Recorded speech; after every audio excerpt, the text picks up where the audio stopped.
look, I'm going to fuck up at least one or two things. Hmm. Let's just take that as a given. A balanced life includes fucking up. There should always be something fucked up. In fact, if there isn't something fucked up, you're probably leaving value on the table. You just want to make sure that whatever is fucked up keeps moving. It's something different.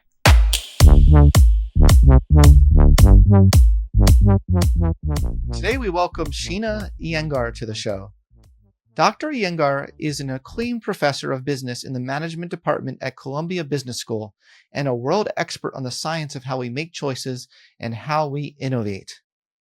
I've been wanting to chat with Dr. Iyengar for a while now, since we have so many overlapping areas of interest, including our mutual interest in the science of creativity. I really admire Dr. Iyengar. As a blind Indian American woman in academia, she intuitively used her own approach of thinking bigger to find her calling and inspire others to do the same. In this episode, we discuss the essential tools for innovation and how to maximize potential. We also discuss how non-experts and outsiders can learn just enough about a field to innovate in it. And we discuss some intriguing ideas such as the notion of the, quote, strategic copier. So without further ado, I bring you one of Columbia's most popular professors, Dr. Sheena Iyengar. Sheena, welcome to the Psychology Podcast. Thank you. It's good to be here. Thank you so much for coming. You're a legend in the field, and a very esteemed professor in the business school at Columbia. Can you, in your own words, tell our audience a bit about your main research focus? I have spent my entire career studying the answer to one big question. How do we get the most from choice? We're a people that love choice, that love freedom. We all know what the power is supposed to give us, right? A better life, a better everything. And yet we all struggle. And how do we get the most from it? And so I've looked at it through two lenses. One is, how do we become better picker and finders? And that was my first book, The Art of Choosing. And then after that, I developed my second book, which is really based on a methodology I created called Think Bigger, which is designed to help you do two things. First, how do you become a better picker and finder? And second, how do you create meaningful choices when there's no known solution to the problem at hand? Yeah, divergent thinking.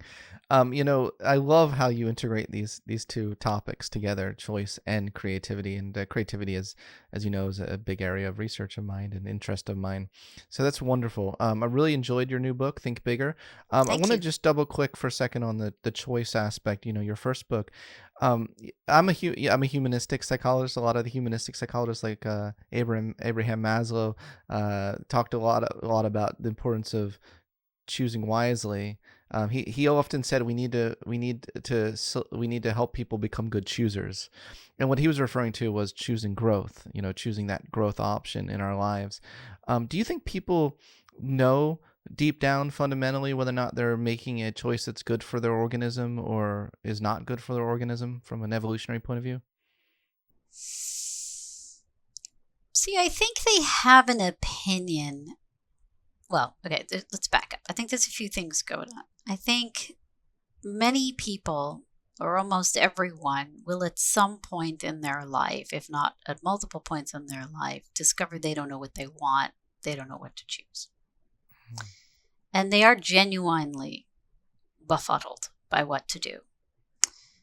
Then you have the times when you feel like you ought to choose X, but you don't really know if it's going to work out. Then there's other times when, of course, you know that whatever you're doing is really not a good idea, but somehow you can't help yourself, but you still do it, like eating cake and not exercising and all that other stuff. Yeah. So there's do you separate these things out from each other?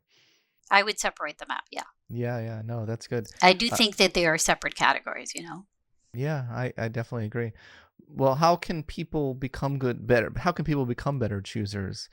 That's a big topic. You wrote a whole book about it. But is there any specific tangible advice you can just give our audience before we get into the creativity? I would say the single best piece of advice is to be choosy about choosing, particularly in this day and age. You're not going to be able to be good at choosing everything. You shouldn't try to optimize on everything. You really just have to figure out on a regular basis what's the most important thing that you need to make a choice on, because choice is always effortful. To choose well is effortful. Yeah, you bring to mind the maximizers versus satisficers distinction. Yeah, Uh, so I'm not somebody who says don't maximize. I'm mm, somebody who says figure out what are the things you want to maximize on. nice, nice. Can we ever maximize anything Yeah. fully? Okay, okay. Well, I think that that's a subjective thing, but Yeah. you know, I think the best choice I ever made was the choice to study choice. And I honestly don't think there was a better choice for me. Now, you might argue, no, Sheena, you could have been excellent at a bazillion other things. And so maybe you could say I didn't really maximize, but I got everything I wanted from it. I feel the same way about psychology. Yeah. No, I love that. Um, yeah, I mean, there's just so many. It can be overwhelming when you look at your Instagram feed and you see post after post saying life is short, maximize your day. Don't waste your life. It can feel like a lot of pressure, and It's it a could. lot of pressure, and they're Yeah. trying to tell you to do so many things. Like, I'm Yes. literally supposed to wake up every morning, love myself, exercise, I have to take care of my body, pay attention to what I'm eating, Yes. meditate, uh, you know, buy things that I love, only do things that I love and am passionate about, make sure I socialize, make sure I, smell the flowers. And on top of that, I'm supposed to develop core competencies at something. Now, how am I going to have time for all of that? It's overwhelming. So It's that's overwhelming. why I say, look, I'm going to fuck up at least one or two things. Let's just take that as a given. A balanced life includes fucking up. There should always be something fucked up. In fact, if there isn't something fucked up, you're probably leaving value on the table. You just want to make sure that whatever is fucked up keeps moving. It's something different. So let's like connect some dots here with the creativity work. I loved this new book, Think Bigger: The Innovation Method. What does it mean to think bigger? Let's start there. How do you conceptualize that? So it is literally based on neuroscience. It's how do I think beyond the options put before me and create something that's a meaningful option to solve for a problem for which there isn't currently a solution. That's essentially what Think Bigger is striving to do. And it's a methodology. We think that for the most part throughout history, we've had this view, and philosophers and religious figures certainly helped create this assumption, which is the idea that ideas come to us almost like magic, right? Maybe you're sitting under a tree, and through divine intervention something comes to you, or you climb a mountain, and at the top, divine intervention or God comes down to you and speaks to you. And so we have this view that it just happens, right? That it's not really in your control if you're going to get a great idea. Maybe I can put myself in certain places. Maybe I can expose myself to some stuff, but it's not something that's truly in my control. And Think Bigger really debunks that. It really says, no, there actually is a very structured way in which you can go about creating an idea. Go on. Okay. Leave me on the edge of my seat. Okay. Well, so basically, it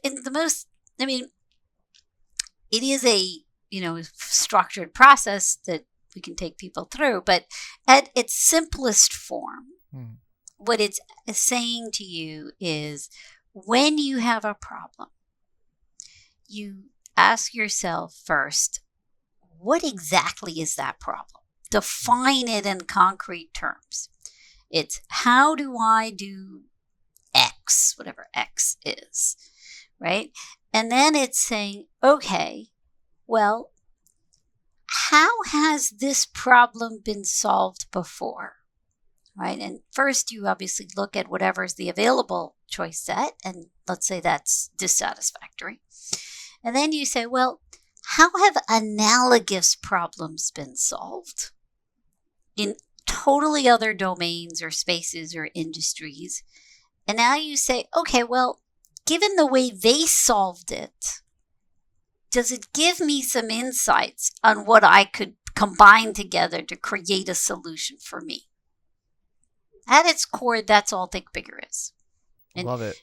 And sure, we come up with a set of 6 steps, a structured process, but at its core, that's all it is. It's a structured way of thinking about what's my problem, and then how am I going to search for pieces of a solution that can be combined together to give me an answer, to give me a new choice. We're going to go and talk about some of the specific components of that in a second. Thank you for that higher level overview. I know you have a whole chapter on the creative brain. That's a topic very near and dear to my heart as well. What do you see as the most relevant findings from the latest neuroscience of creativity? I would say Eric Kandel's work on how we form thoughts is the most relevant, that essentially everything comes from learning and memory. So if you think of your brain as a giant Excel spreadsheet or a library system, you're essentially encoding lots and lots of information bits, and you're constantly encoding them and putting them in different shelves of your mind. And obviously you're also organizing it and reorganizing it in different ways so that anytime I ask you a question, you're pulling different information bits from different shelves and making new combinations. That's essentially what you're doing whenever you're engaging in an act of creativity.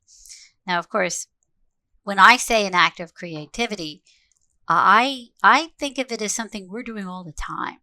So I'm not just focusing on the stuff we bucket as creativity, like that piece of art or that song or that new piece of technology. Every sentence you utter is an exercise in creativity. Yeah, because some people, some of my students are like, "Oh, I'm not creative. I'm not a creative person." Everybody's creative. I mean, unless you're saying the same sentence all day long, you're creative. Fair enough.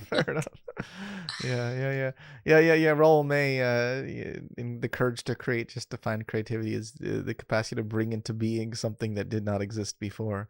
It's just that most of what we create, all of us, what we create on a daily basis is, banal or just maybe it sucks. But that doesn't mean we're not creating. Mm-hmm. We're all creating.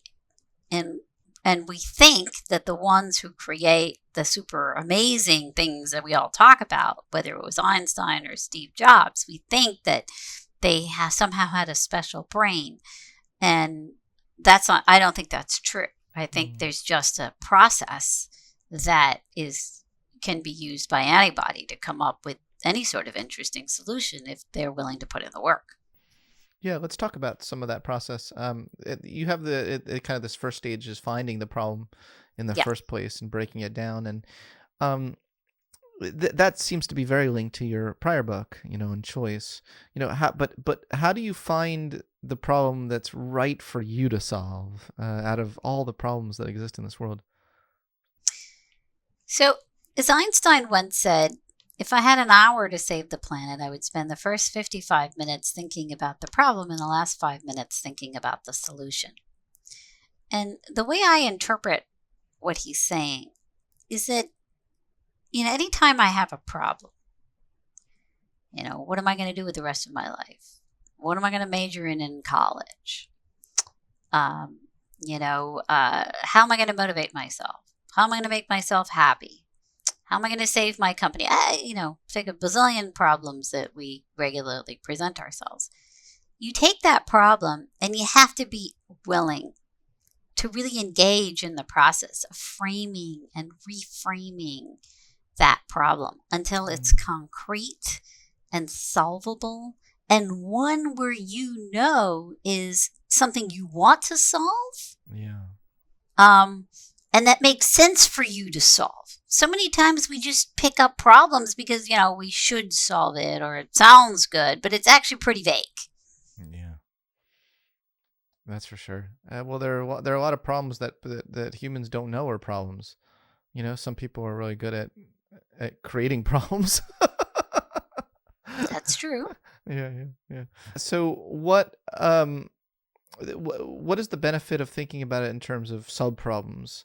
And taking up each problem apart to its subcomponents. Because most of the time, because we think about it as a big problem and we don't break it down, that's when it just is too overwhelming, and it's only when you break it down. So maybe I should pick an example. Would that make it easier to talk about this?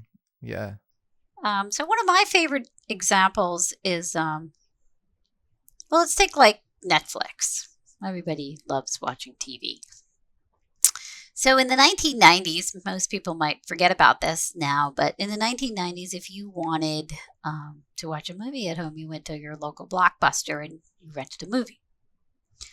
Well, and if you were late in bringing the movie back, you paid a late fee.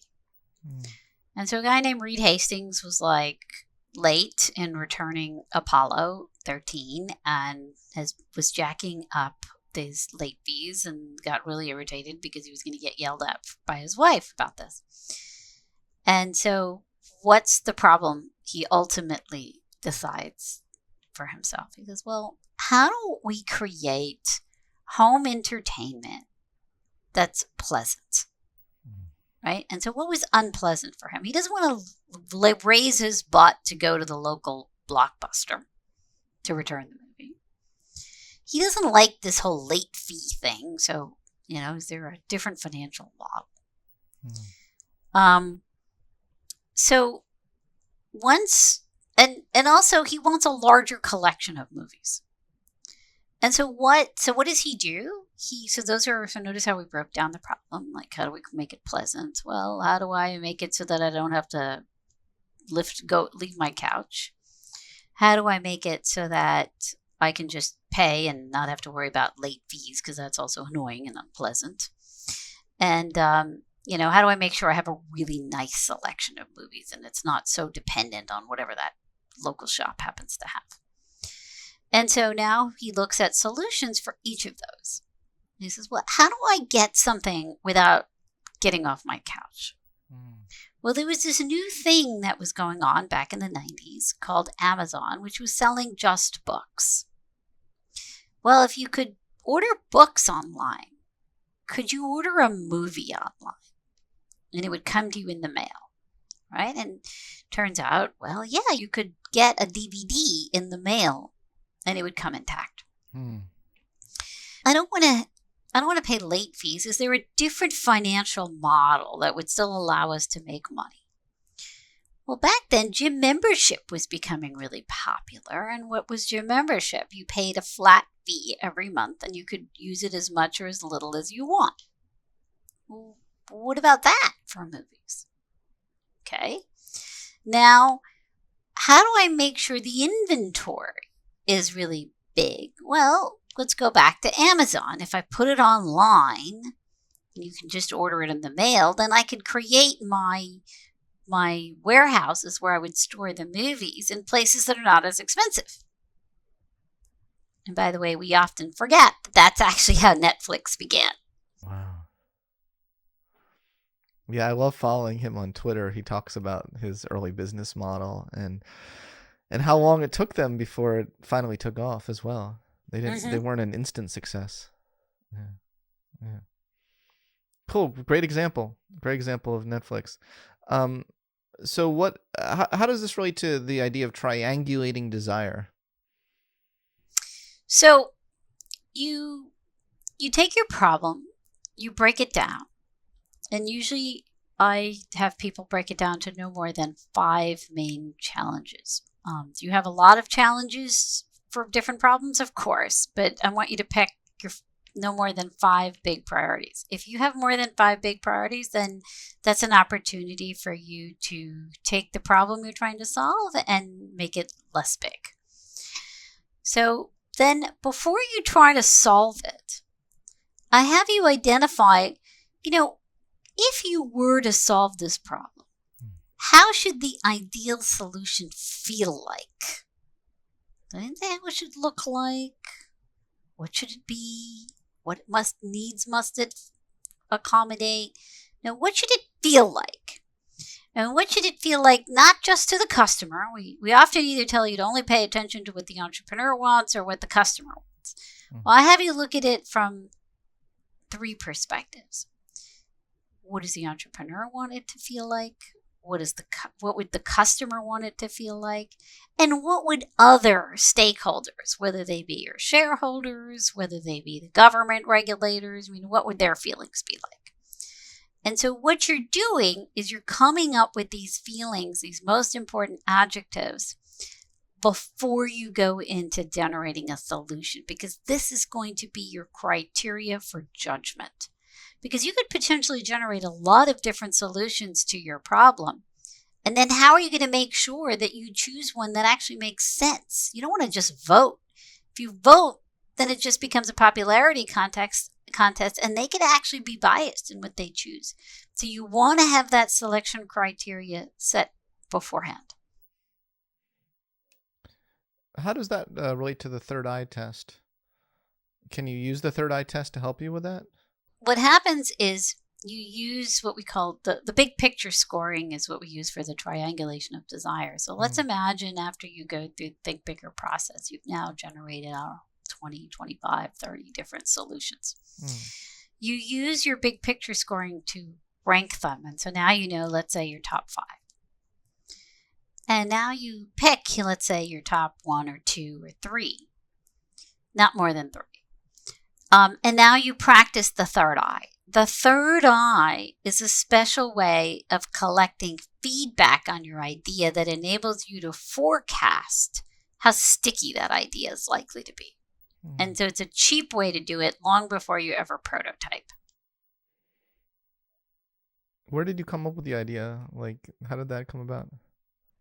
The idea of what? Of third eye? Yeah, the third eye test.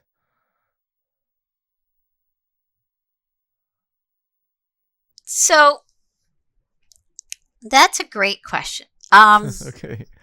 Didn't know that was a great question. Yeah, it's funny. Nobody's ever asked me that. So as a blind person, one of the things that I've always done, which sometimes drives people nuts, but for me was very intuitive, and I just created it because it was my own way of dealing with biases, is I discovered very early on as a blind person, if I ask somebody, hey, what do you think of this outfit? One person's going to say, oh my God, I love it. The other person's going to whisper in my ear, look, you can count on me. I'm always going to tell you the truth, but I really think this looks awful. And what you would discover is that asking people if they like something was really unhelpful. It was overwhelming. It was confusing. 2 people would have totally different opinions. And so I began to realize that was the wrong question.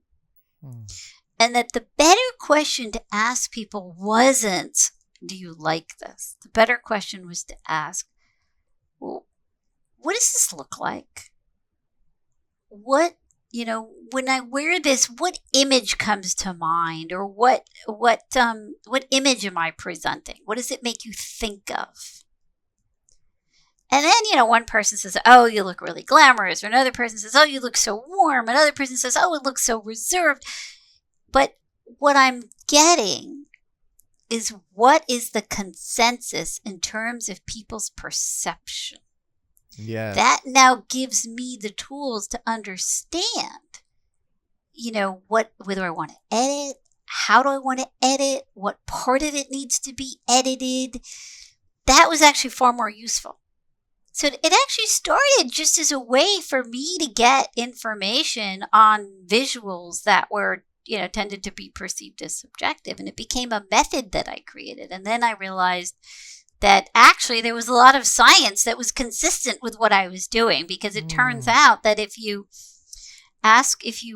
a wonderful study done by Duncan Watts where they take songs and they present them to young people, and they put them in 8 different worlds. 2 worlds, you just hear a bunch of songs and you give your ratings independently. And in the other 6 worlds, you hear a song, but you also see how everybody else rated it before you got there. And it turned out that in those crowd situations, how a song was going to be perceived was all over the map. It was really uninformative. So, and you got a little more consistency in the independent worlds. But, that's one of my favorite examples of how asking people, do you like or dislike, is really not informative to know if it's a good thing. You really want to know, first and foremost, how do people see it? What are they seeing? Is even what they're seeing in line with what I want them to see? Love it. I might think in my mind what the outfit I just created is warm and amazing, and yet other people see it as, oh, she's so cash. Yeah. Brilliant. I love how you you and only you could have come up with something like that based on your own personal experiences. You're a fascinating person. you're a blind Indian American woman, one of the top most popular professors at Columbia University, and you have you're a creative being, and that informed your creative doing. And we'd be remiss not to make that linkage. So I'm glad I asked the question I asked. Oh, well, thank you. Well, yeah, thank you for answering it. Now, were you born blind? I was born with a rare form of retinitis pigmentosa, so I was born legally blind, and then I lost the rest of my vision while I was young. Okay. So you've had to develop other pathways and ways of perceiving the world. And I would say that was part of what led me to study choice and led me to create Think Bigger, because as someone growing up blind, the 3 words I hated most were, it's not possible. Yes, I hate that. I hate that too, yeah. And I would hear that too much, so I would always rebel. Yo, homegirl, I get it. I was in special education as a kid, and always was told I couldn't do things, and even told I couldn't go to college, and just being able to prove people wrong. There's a professor at the University of Pennsylvania who studies the underdog motivation, and I will always love that research. Wonderful. In your book, you talk about this this idea of the singular creative genius. Can you talk a little about where's the research show on that? Is that a thing? Is that true? And also, what is a strategic copier? So we often think of Einstein as a great genius, and we think he must have had a special brain. But in fact, when he died, there was some people that stole his brain, preserved it, and compared his brain against other people's brain, and we've never been able to uncover any real evidence that it was any different from anybody else's brain. Yeah. But what we do know is that he spent quite a bit of time as a patent officer. And when he was a patent officer in Bern, he reviewed about thousands of different patents. And he even developed some patents, like a patent for a typewriter, a refrigerator, a camera, a really funky blouse that I gather nobody would ever wear. But what he's doing is he's collecting lots and lots of information bits, which are being added to the collection that's going into his shelves of his mind, like we were talking about before. And so if you think about what he ultimately does in creating the law of relativity, is he's just got more pieces to work with to be able to combine. He himself described that time as a patent officer as the time in which he hatched his most beautiful ideas. So that brings me to your second question, which is a strategic copier. So, as T.S. Eliot once said, immature poets imitate and mature poets steal. Um, and I actually, sometimes people laugh at that quote because it's meant to be funny, but it's also quite profound as well, right? That in fact, it's when you're able to steal a core concept from something, like Reed Hastings did. He Mm. stole the core concept from Planet Fitness and said, well, can I adapt it and use it for renting movies? Hmm. That's strategic copying. And it's not like it's not like IP violation. I'm not talking about doing something illegal. Hmm. But it is understanding how to, essentially take what you got from somewhere else and figure out how to adapt and edit it in a way that works in your context. Well, what do you make of the notion of talent then? Certainly, there's something that the word talent means. What do you think Einstein's talent was then? So this is going to perhaps be controversial for me to say, but Uh-oh. I think that to the extent that you become brilliant at X or Y or Z has to do with how many information bits you put in your brain Wow. and how much time you spent really understanding how to manipulate those information bits in as many different ways as you could. Mm. Now, you could argue, well, but, some people are musicians and some people are mathematicians. And I would say, yes, but I think which one you choose to be has more to do with your preferences than any innate skill. You have a preference, and maybe that preference, they say personality matters, and it probably does to some extent, but I also think exposure matters when you're young. I don't know how you disentangle those two.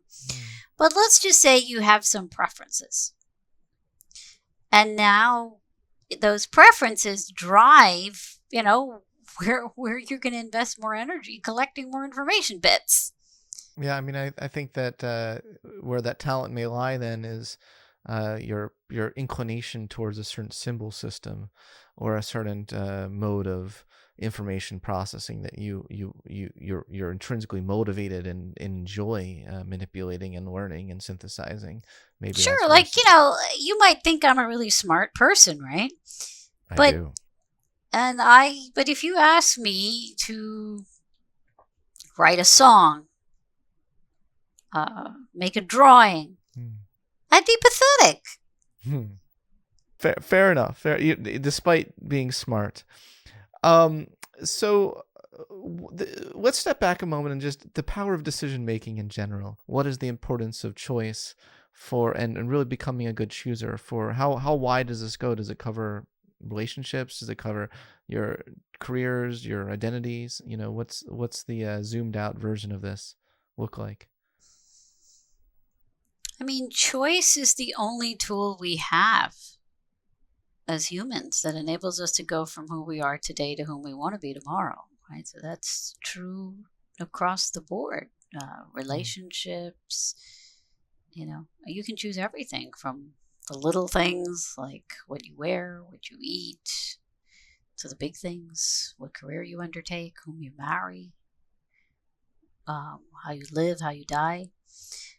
So it's certainly the thing that you're doing consciously and subconsciously, every single minute of your life. Mm. But do I think you should obsess over every choice? No, I think that's suboptimal. Do I think you should pay more attention to identifying what are the choices that are really important, that will really affect your life? Yes, I think you want to think about, what are the things that are most important. So when you said relationships, like one of the really important choices you're going to make in life is who you're going to marry, let's say. or spend a lot of time with. It doesn't have to even be marriage, right? Yeah. Now, if you were to obsess over every little thing that would be good for you if that person did or didn't do, you'd be paralyzed. But you do need to be able to say, look, what are the things that are, let's say, the 3 to 5 most important things? And to think thoughtfully about that. Because you want to be able to get those things and be able to be clear-eyed about it. You're never going to be able to optimize across, 20, 30 things. You could optimize across 3, maybe 5. Same thing is true for your career.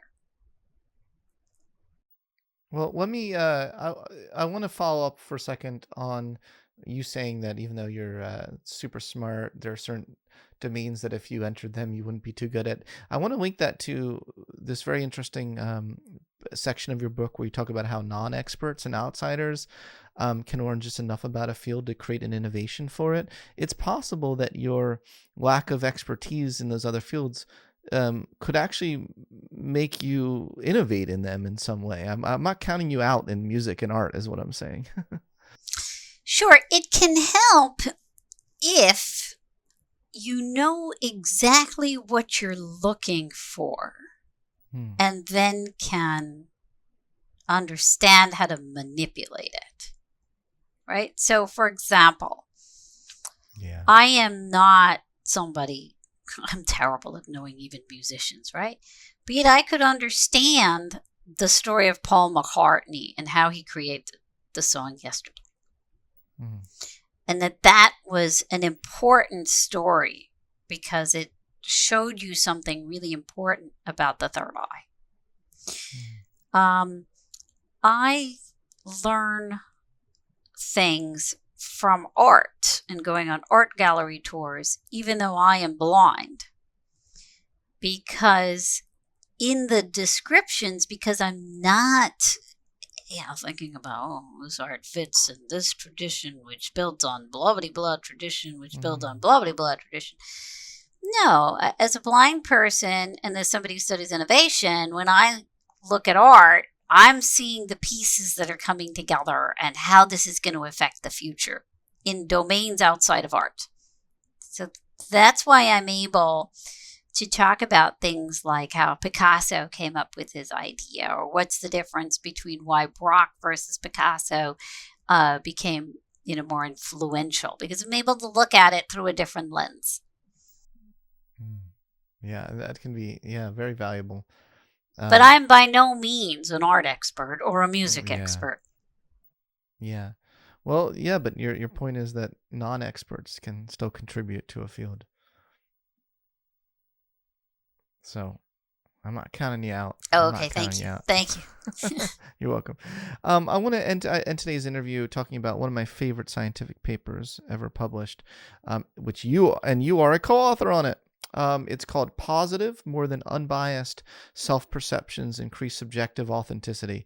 I'm really interested in this topic of authenticity and the idea that I've called it the authenticity bias, where we tend to think the real me is really the positive sides of ourselves. Can you unpack a little bit about what that research study found and some of the implications of it? So this is a study actually that my PhD student, who's now faculty at Berkeley, Erica Bailey, that's her main topic. She's passionate about authenticity. And we find in lots of studies, both included in that paper, and then there's another paper right now under review. Essentially, when we do things that you might say are fake, like actually we currently have a study under review where we look at people that do different cosmetic procedures, like Botox or fillers, etc. It turns out that even though they're doing this thing, which we might say is, artificial, the people who do it actually afterwards feel more authentic. Wow. And they feel more authentic because it is enabling them to be more in line with what they perceive to be their more unvarnished, best self, ideal self, before it got tainted, for example. And so essentially we have a number of studies that show that when when we are able to identify or be seen in the ways that bring out our better qualities, that's when we feel most authentic. One of my favorite quotes is from Dolly Parton, where she says, everything about me might be fake, but I'm really real. I love that you just quoted Dolly Parton. No, that's wonderful. This research, this is a really rich series of studies, and we can't get into all the findings, but one of the findings that's really interesting is that this positivity bias that you're describing does not extend to other rated authenticity. That's right. Can you talk a little bit about that? Well, when we have positive things about ourselves, we see ourselves as, that means we're authentic, but we don't, when it's other people who are doing things that are positive, we don't see them as being, we don't give them the same brownie points of authenticity. What does that make us? Does that make us hypocrites? Well, what does that mean about humans? What does that mean about humans? I think we're a bit suspicious, right? If somebody else seems too good, then we, don't always know if we can trust it. Also, the other thing that's very interesting is even when we are being authentic and know that we're not faking it, even though we see ourselves as authentic, that doesn't mean that others will see us as authentic. That's true. Which we have a hard time wrapping our heads around, because we believe that since we're being authentic, obviously it'll be self-evident to other people, but it's actually not. So I think what I take away is that authenticity is a social construction. We think of authenticity as being purely self-generated and self-defined, but it's actually not true. To the extent that you're authentic depends on both your perception of you and my perception of you. And it's only when there's alignment between those two perceptions that you're authentic. Yeah, so the whole notion of the real me is a social construction as well, then. Yes. There's no real me. Yeah. It's all me. It's just like the third eye test. Yeah. There's no real idea that exists until it exists in a way that both you and I understand what it is. If the tree is not perceived in the forest, does it exist? It's an interesting question. So the takeaway from that paper said, taken together, these findings suggest that being, quote, unreal through positive self-illusions can paradoxically make one feel more real. That's right. I find that research so fascinating, and big kudos to your student. Thank you. And to you and your student on that really terrific work. Sheena, thank you so much for your time today and being on my podcast, and I hope our listeners have learned how to make better choices, be more creative, and construct a version of their own self-perceived authenticity that makes them happier in life. So thank you, Sheena. Thank you. Take care. You too.